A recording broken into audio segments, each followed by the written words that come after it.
Hello, my name is Scott Schuyler. I'm standing here on the banks of the Skagit River, the ancestral home of our people, the Upper Skagit Indian Tribe, to which I'm a member and an elder of. The Skagit River and her tributaries are home to 1/3 of all the salmon that return to Puget Sound.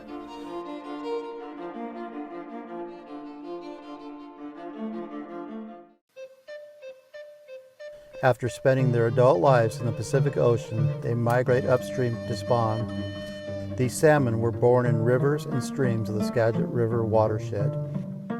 And as juveniles, they are reared in this freshwater habitat before their journey goes out to sea. After years at sea, the adult salmon travel to the stream where they were born to complete their incredible life cycle.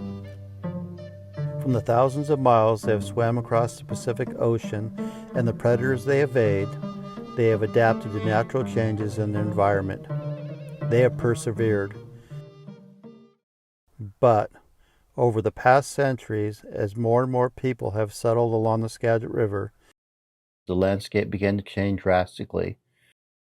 Motorized travel introduced the need to cross waterways.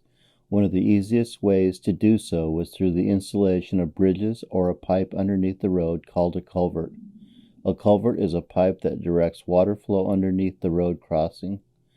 Culverts installed without fish in mind reduce their ability to reach their spawning habitat. Rivers and streams that salmon historically need for spawning and rearing have been degraded or are now inaccessible. Many of these fish will die without spawning, breaking the incredible life cycle forever.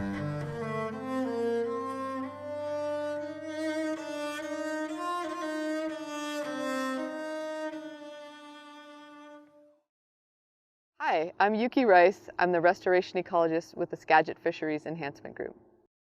Over the last 150 years or so, culverts have been installed all over the state. It's a big problem for fish. The Skagit Fisheries Enhancement Group is a nonprofit organization that works to educate our community and restore and protect salmon habitat. My role at Skagit Fisheries is to manage the habitat team.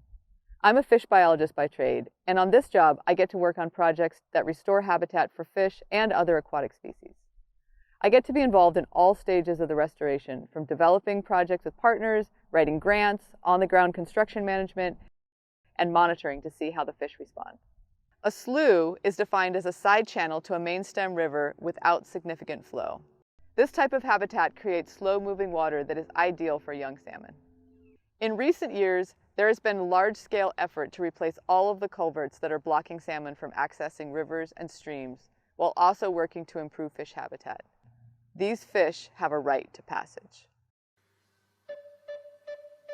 All across the watershed, biologists, restoration groups, tribal partners are working to restore traditional salmon habitat, especially in areas like side channels and sloughs that are so important for juvenile salmon. Hi, I'm Mariah Crowley, Skagit Fisheries Habitat Restoration Coordinator. I work as a part of the habitat team to complete restoration projects, primarily removing culverts that restrict fish passage. I get to meet a lot of really wonderful people through this work. Volunteers will come and help us with construction projects like this bridge at Riverfront Park in Sedro-Woolley, and they help us with planting native trees and shrubs. Private landowners give us a place to do these projects. Both make a really big impact and allow us to do more and more projects and work with folks that want to see salmon thrive in the Skagit. It's really rewarding to see how effective and immediately beneficial this type of work can be. Our projects with private landowners are truly working to keep the Skagit River wild and scenic. This way, salmon have a better chance of coming home, a place that supports their health and future generations. This particular project at Lower Day Slough is located in the Middle Skagit River near Day Creek. The Middle Skagit, also known as the Ross Island Reach, is highly productive for fish because the river is braided and complex. Lower Day Slough is a special habitat because it has cold water springs and the slow-moving water that juvenile fish need to provide refuge when the river is high, a place to avoid predators and abundant food. Skagit Fisheries has been working on this slough to remove blocking culverts and improve salmon habitat for over a decade.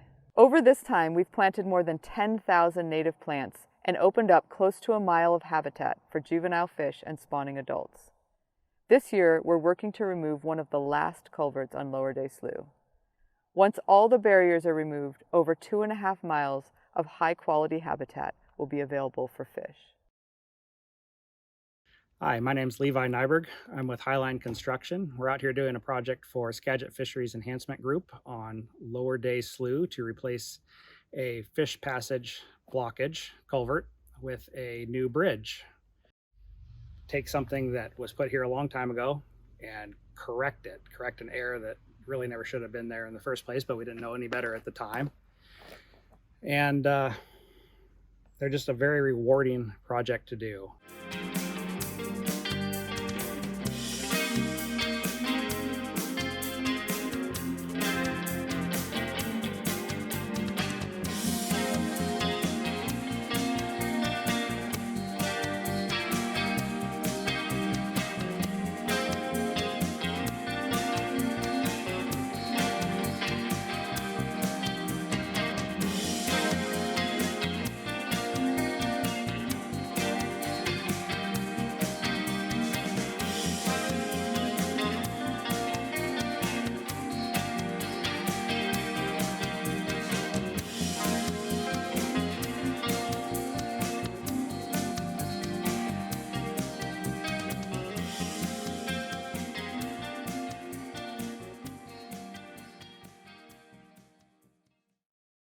My name's Lauren Fuel. My wife Sarah Perry and I were fortunate enough to move onto this chunk of land here on the southern rim of the Skagit Valley about 5 years ago, and very fortunate to call it home and to consider ourselves stewards of at least this section of stream.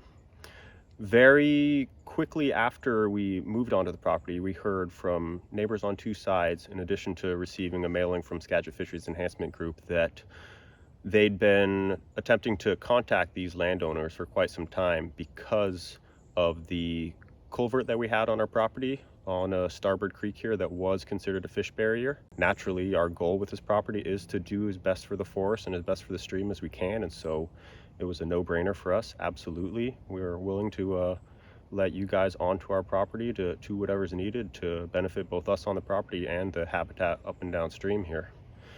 And the actual process of the culvert replacement was incredible and very easy in terms of us. All we had to do was give our blessing and sign the right paperwork, and we got an amazing bridge out of it, and really just great benefit for our stream and our property. I'm Paul Tappel. I'm a design engineer. I work statewide, and this bridge is an excellent example of what we build for mutual benefits, salmon recovery, and human interests.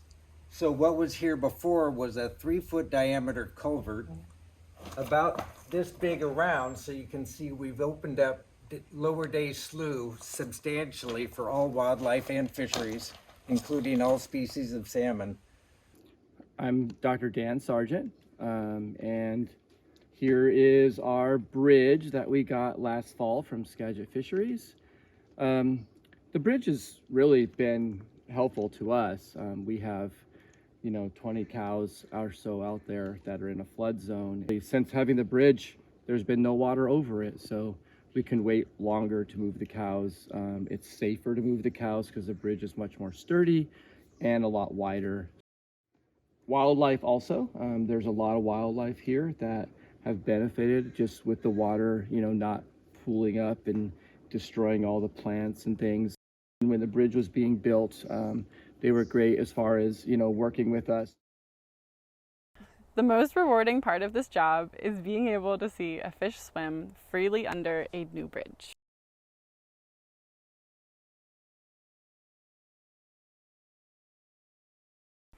Fish passage projects always take a lot of time and effort from all sides.